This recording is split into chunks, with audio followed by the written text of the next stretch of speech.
On invite aujourd'hui Gérard Pommier, non plus pour la psychanalyse, quoique, non pas pour la poésie, mais encore, mais pour l'opéra et la musique.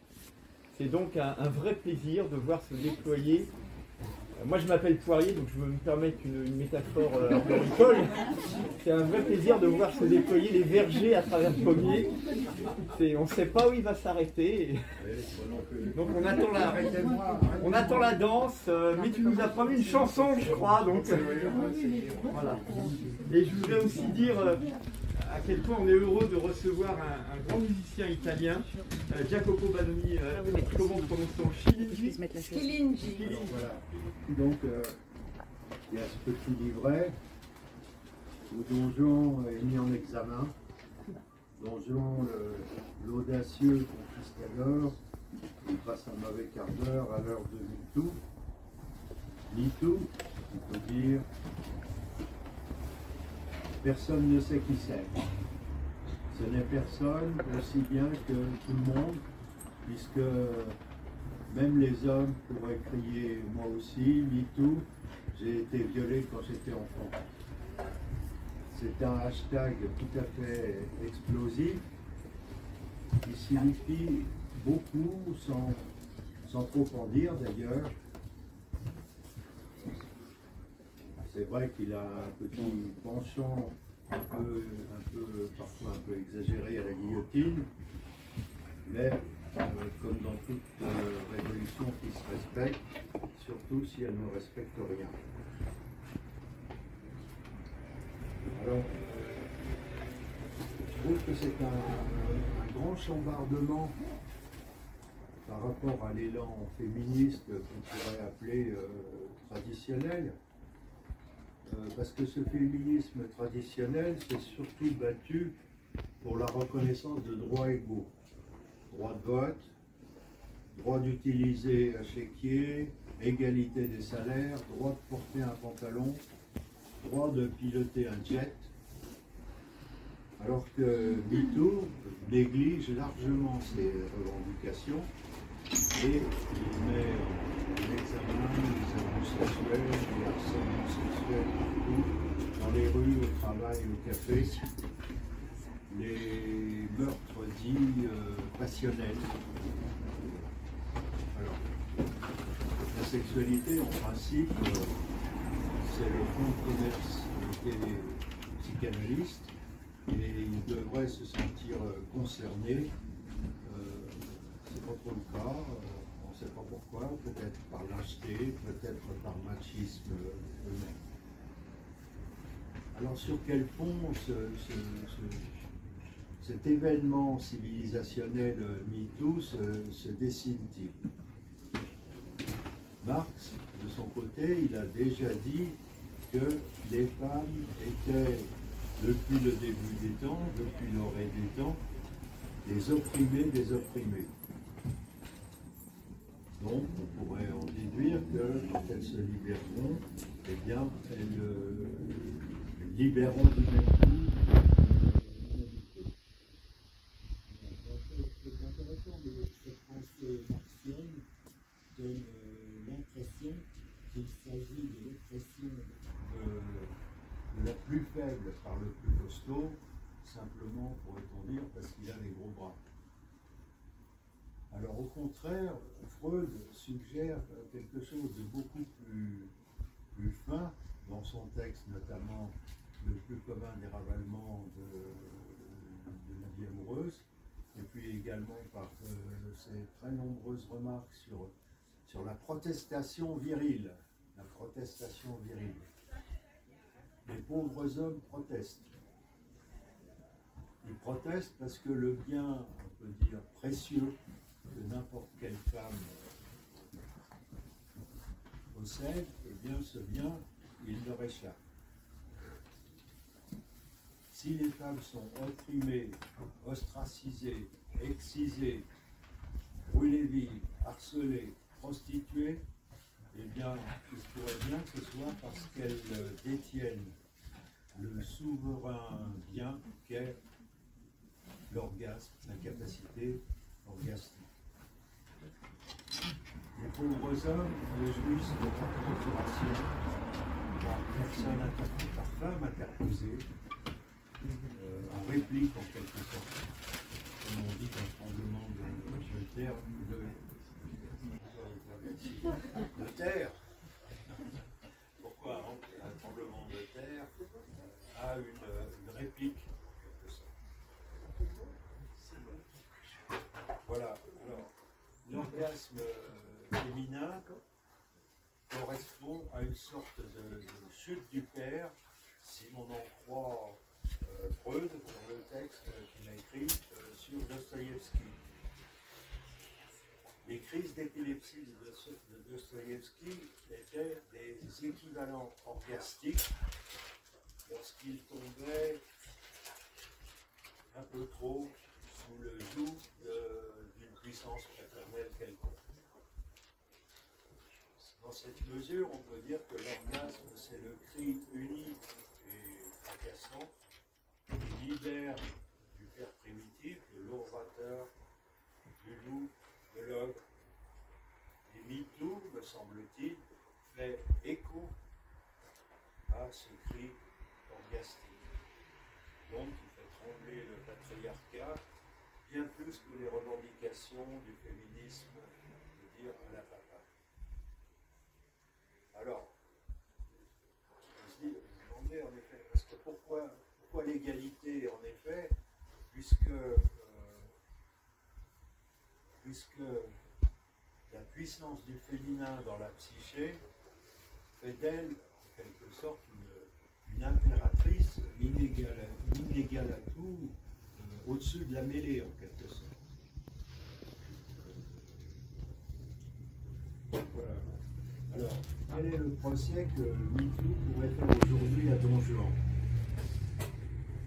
Don Juan, d'accord, c'est un séducteur volatile qui fait souffrir les femmes, mais il ne les fait jamais souffrir qu'à la mesure de leur amour.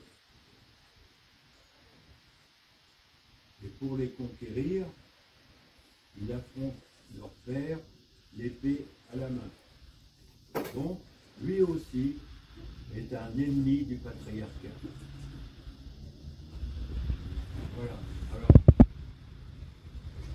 voilà ce qu'il pourrait dire, et je vais essayer de faire mon troisième tour de chant international maintenant sur de musique espagnole. L'espagnol étant la langue de Don Juan. J'espère que je ne vais pas perdre ce postage.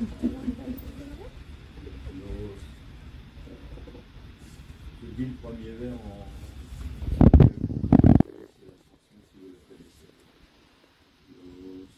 Los que trago franco, pendant que tu m'accuses et que tes sœurs hurlent MeToo, le souvenir de ta chaleur incendie ma peau. Tu reparles de l'Inquisition, des sorcières, de la prostitution, des mariages arrangés et de la maternité forcée. Quand ce passé était présent, je t'en ai libéré. Aujourd'hui tu juges ce passé avec le présent. Mais je t'ai libéré de ce passé quand il était présent. Mon épée bien dans la main, le sang de ton père a coulé. Et te voilà affranchi des chaînes de ton esclavage. Voilà, olé. Et la mère, c'était Fario. Écrit par Gérard Pommier, l'opéra de Jacopo Baboni, Schilinci. Don Juan repenti, des mitouflés pardonnés. Don Juan. Je m'appelle encore et toujours Don Juan. Mon nom est de petite origine, mais il est celui de l'apôtre Jean, voyant de l'Apocalypse. Rien de plus simple ni de plus direct que mon œuvre terrestre. Cela s'écrit à l'encre noire sur le blanc d'une page unique. C'est retourner la vie sur l'envers de la mort. Mon nom est devenu irremplaçable pour désigner ce qui n'a pas de nom. Mon nom est sans égal sur la terre entière, en Espagne, en Italie, aux USA, en Patagonie, chez les Cosaques et les Inuits, dans l'univers entier, dans n'importe quelle langue. Cependant, je n'ai vu sur aucune place se dresser de statue en mon honneur. Aucune rue, aucun square pour les enfants et les amoureux ne porte mon nom. Je n'ai rien d'un héros rédempteur. Et pourtant, des millions d'hommes et de femmes pensent à moi, et le jour et la nuit. La plupart n'oseraient pas suivre mon exemple, mais en tout cas, ils y pensent. Je leur fais peur et rends les couples fidèles. Je souffle sur les flammes de la brûlante jalousie. Je suis le Satan qui hante leur nuit. Quand ils ne s'aiment plus, ils me craignent et restent ensemble. Oui, je mérite une statue. Et si je n'en ai pas, c'est que la mort ne m'a pas encore emporté. Je suis toujours vivant. Par ordre d'entrée en scène, Théroigne de Méricourt, procureur général, Don Juan, Émile Zola, Oedipe, Spinoza, La Traviata, Casanova, Penthesilée, Médée, Don Quichotte, Akhenaton, Abraham, Sainte Thérèse, Jean 23, Descartes, Freud, Homère, Sancho Panza, Faust, Galilée, Socrate, Dante, Marx, Mao Tse-tung, Che Guevara. Acte 1. L'opéra commence par une reprise de la dernière scène de l'opéra de Mozart, Da Ponte. On voit sur un cyclorama de fond de scène le commandeur se transformer en juge féminin. La phrase finale de l'opéra de Mozart est répétée. Don Juan, repens-toi, donne-moi la main. Pentiti, dammi la mano impegno. La scène se déroule dans un tribunal. Les témoins à charge et à décharge sont appelés à tour de rôle à la barre. La procureure générale. Je suis l'accusatrice, procureure de ce tribunal. Mon nom est Théroigne de Méricourt, révolutionnaire de 1789. Je suis ici pour te juger, Don Juan. L'heure a sonné de rendre compte de tes crimes. Au sommet de tes forfaits, je dirai, tes actes impies défient Dieu. Toi, le briseur d'éternité, tu mets en danger l'ordre du Père éternel incarné sur terre par le pape, sans compter les multiples papas. Et puis je dirai le mal que tu fais aux femmes.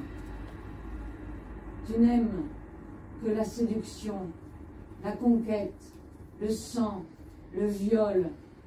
La beauté féminine te captive à peine. C'est tout juste si tu prends le temps de te déshabiller. Enlever tes chaussures te fatigue. Tu te soulages même complètement vêtu, n'importe où. C'est un attentat à la vertu. Même à l'improviste contre un mur, ne dis pas le contraire, on t'a vu. Sinon, cela ne t'excite pas. Tu séduis des femmes les unes après les autres, ce sont juste des mannequins dans ta tête. Et jamais tu ne fais l'amour plus d'une fois. Car l'amour n'est jamais donné, il faut le faire. Tandis que tes frères qui le font se défont, ils se déshabillent pour que l'amour s'accomplisse. Mais les cornus les éblouissent devant eux, ils s'anéantissent, ils préfèrent éteindre la lumière, fermer les yeux quand le moment vient. Et tu te fais gloire de ce mal.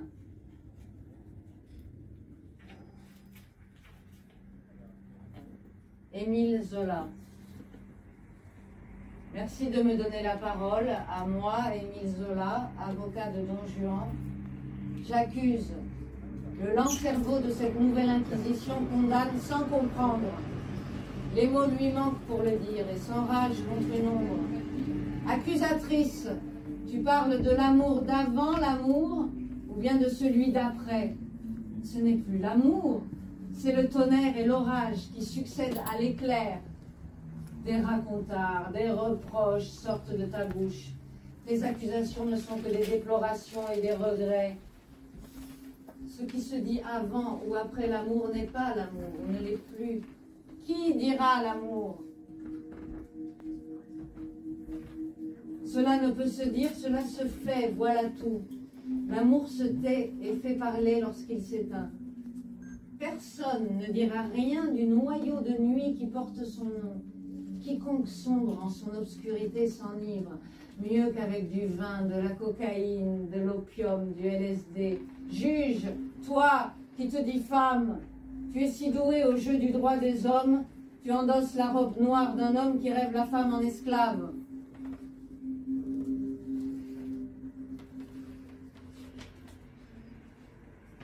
Une voix qui sort du public, celle du premier homme, Oedipe. Oedipe, mon frère, ne regarde jamais l'abîme. Appelle-moi Oedipe, je suis le roi de Thèbes aux 7 portes, au pied des remparts. J'ai vaincu la sphinge, la féminité ailée qui s'est jetée du haut de son rocher quand j'ai répondu à son énigme. Ce que c'est qu'un homme comme moi, comme toi. Ferme les yeux à l'heure où tes bras se referment sur ce corps dont tu ne sais pas même si tu l'aimes ou si tu veux le détruire. Devant la sphinge féminine, mon frère, ne regarde jamais l'abîme. Moi, Oedipe, je me suis crevé les yeux. Tu vas être jugé au nom de tes prétendus crimes. Ta séduction ment, peut-être. Mais le corps à corps amoureux te justifie. Cet instant de gloire éclatante ressemble à celui d'un dieu, est innocente. Mais les dieux sont jaloux. Je suis un voyant et je sais lire ton rêve, jaillissant entre une âme et l'ombre de ton âme. Brusquement, tu te précipites, tu fais gronder la foudre. Elle ouvre le gouffre qui sépare sommeil et réveil. Soudain, son éclat passager t'éclaire. Un ange auréole l'apparence d'une femme. Cet ange n'a pas de nom, mais seulement des yeux magiques, des yeux immenses, étonnés, éclatants, qui te tiennent vivant et te gardent de mourir. Juste avant l'amour, la noyade menace. Et tu vois ces yeux qui te regardent sans te voir. Tu rêves et tu cherches à te réveiller. Tes yeux découvriraient-ils l'ange pour la première fois? Des yeux de vivante, de ressuscitée, nouvellement née. L'étincelle de ta vie se perd dans ses prunelles et tu t'éveilles d'un songe doux et pénétrant. Ce silence de l'ange te tient lieu de vie éternelle, car on ne parle pas dans l'éternité. Acte 2. Deuxième journée du procès. Le décor a changé. D'un côté, on voit le tribunal. De l'autre, la rue d'où des voix s'élèvent. La Traviata. Tu m'as souvent traité de putain. En tout cas, je suis sorcière. Au Moyen-Âge, tu as brûlé mes sœurs par dizaines de milliers. Oui, je suis sorcière. Et je t'annonce ma peine. Plus je me refuse, et plus tu me désires. Je distille dans tes veines un poison sans remède. J'aperçois dans tes yeux l'ombre de la mort. Tu vas mourir à petit feu. Ma beauté est la flamme de ce feu. Lorsque tu t'en vas, je veux que le souvenir de mon baiser soit pour toi un poison, une mort sûre, celle d'un serpent très venimeux, le serpent d'Éden. Pourquoi la guerrière que je suis devenue perdra-t-elle son temps à te juger? Bien plus qu'un jugement, ma colère monte. Je réclame l'exécution immédiate au nom de nos sœurs, séduites, violées, raptées par milliers. Nous ne sommes pas millétrés. Nous sommes des millions à crier. Une voix s'élève. Je suis la 1004. Tu m'assassines lorsque tu couches sur ta liste le nom que mon père m'a donné. Une autre voix. Je suis la 1005.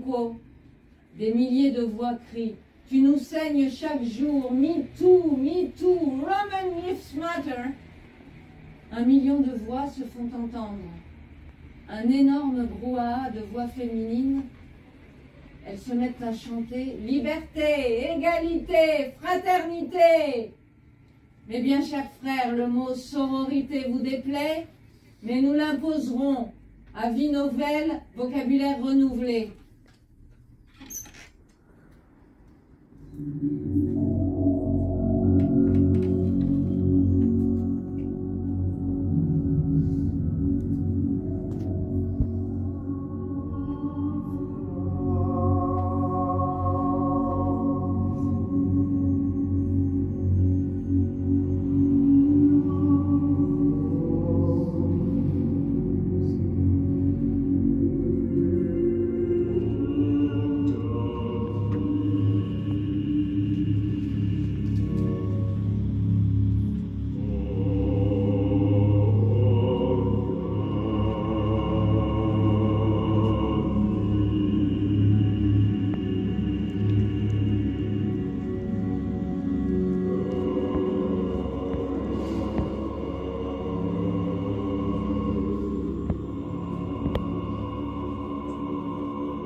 Puis, on entend un enfant qui chante sans musique.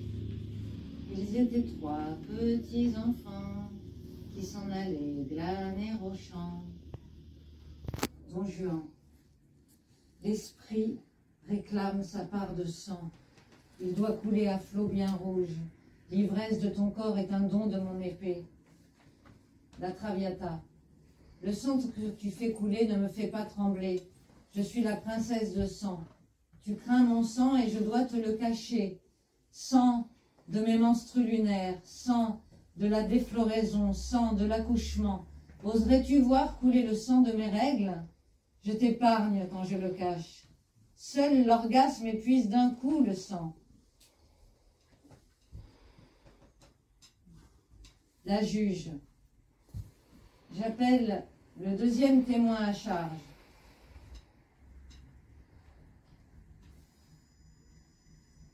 Je m'avance, moi, Médée, astre noir de la féminité depuis plusieurs millénaires. Regardez mes yeux de folle.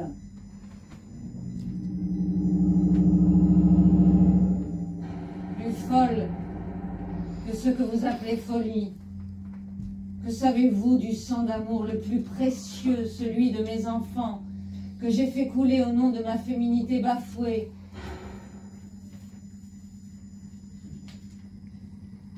Lorsque le cœur de ma vie, mon mari Jason, est parti avec une autre, j'ai levé le couteau de bronze sur mes enfants, j'ai commis le meurtre du père en tuant ses enfants et ma maternité.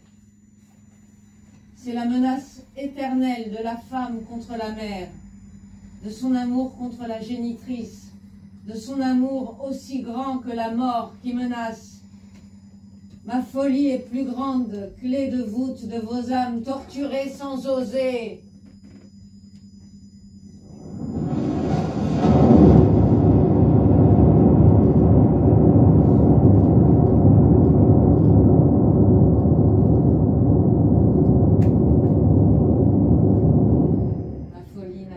Que celle de Dieu, démiurge des assassins, Regardez ma toison noire, c'est la toison d'or. Deviennent des pères. Sang affreux de mes enfants, de leur père et de moi, leur mère. J'ai fait gronder un tonnerre fracassant après le bref éclair de l'amour de chair. Je suis la folle, aux yeux exorbités. Ma folie est plus grande que toutes les folies que vous répertoriez, vous les hommes. Don Juan, je ne crains ni toi ni ton sang. Mon corps est aux aguets, léger, adroit. Tu viens d'abord jusqu'où je te mène, tant je suis ivre de m'approcher, dans la sûreté de mes gestes. Et puis, tu me dépasses, tu vas trop loin. Je pourrais le dire à chacune de mes conquêtes. De quel droit prends-tu l'avantage sur moi? Dans le plaisir, je suis ton maître, mais jamais ton égal. Je te regarde dans les yeux et d'un coup, je mesure ton incommensurabilité.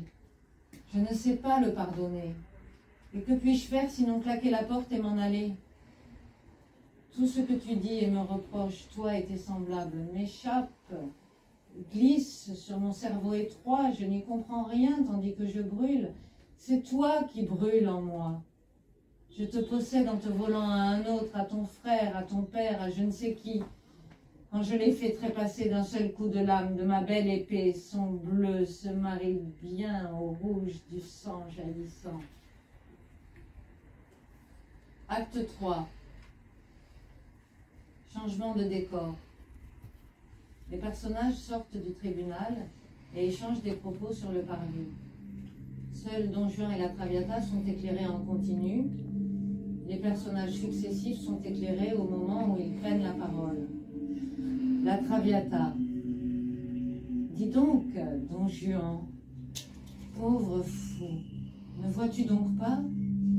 L'ivresse du sang t'aveugle à ce point-là.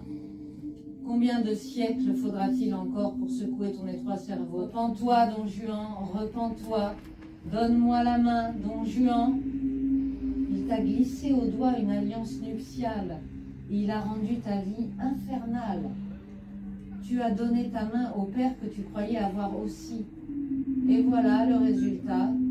C'est un mariage accompli. Il t'a métamorphosé en fantôme. Marié à un fantôme, à chaque fois que tu dégaines, tu danses avec lui une danse mortelle. Tu es damné. Tu traînes jour après jour aux enfers. L'enfer n'est pas sous terre, mais partout où tu mets les pieds.